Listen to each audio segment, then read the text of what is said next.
बद्दुआएं नहीं लगती, सब्र लगता है, सिसकियाँ आहें लगती हैं। जब इंसान का दिल दुखा हुआ होता है तो उस दुखी दिल की जो आहें होती हैं, जो सिसकियाँ होती हैं, वो लगती हैं, बद्दुआएं नहीं लगती हैं। कोई इंसान आपको चाहे कुछ भी बोलता रहे, उससे फ़र्क नहीं पड़ता। फ़र्क पड़ता है कि आपने किसी इंसान का जो दिल दुखाया है किसी भी लिहाज से, तो उसकी जो आहें हैं, उसकी जो सिसकियाँ हैं, जब वो अल्लाह की बारगाह में पहुँचती हैं तो वो लगती हैं। और अल्लाह ताला जब उस बंदे के साथ इंसाफ करने पे आता है तो फिर अर्श भी कांप जाता है।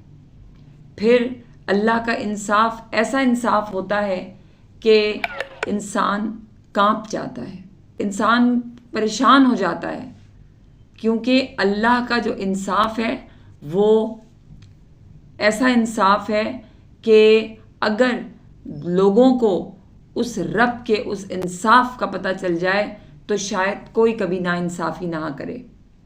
और इंसान की सिसकियाँ और आहें जब पलटती हैं, जब आप तलाफ़ी नहीं करेंगे, जब आप माफ़ी नहीं करेंगे और जब वो पलटेंगी, तो फिर मकाफ़ात अमल शुरू हो जाता है। और ये मकाफ़ात अमल इतना ख़तरनाक होता है कि जो आपने किया होता है वो पलट के वही आता है आपके पास। आपने बुराई की, आपने किसी का दिल दुखाया, तो आपके साथ भी वैसा ही होता है। ये आप जहन में रखें, इसको आपको समझना है। और बेशक अल्लाह ताला बहुत ज़्यादा इंसाफ करने वाला है, अल्लाह ताला मामलात दुरुस्त करने वाला है। अल्लाह ताला देखता है कि मेरे इस बंदे के साथ जो कि मज़लूम है क्या कुछ नहीं हो रहा, और वो बंदे का सब्र आजमाता है। बंदे को देखता है कि ये बंदा इतना कुछ होने के बावजूद सिर्फ मुझे पुकार रहा है, सिर्फ सब्र कर रहा है। और अल्लाह ताला फिर उसके मामलात दुरुस्त करता चला जाता है जब बंदा सब्र करता है, क्योंकि जो सामने वाला जालिम होता है वो मकाफ़ात अमल से गुज़र रहा होता है। लिहाजा अल्लाह ताला पर ईमान इंसान का पुख्ता ही उस वक्त होता है जब वो इन तमाम मामलात में अपने आप के में सब्र करता है और अपने मामलात अल्लाह पर छोड़ देता है।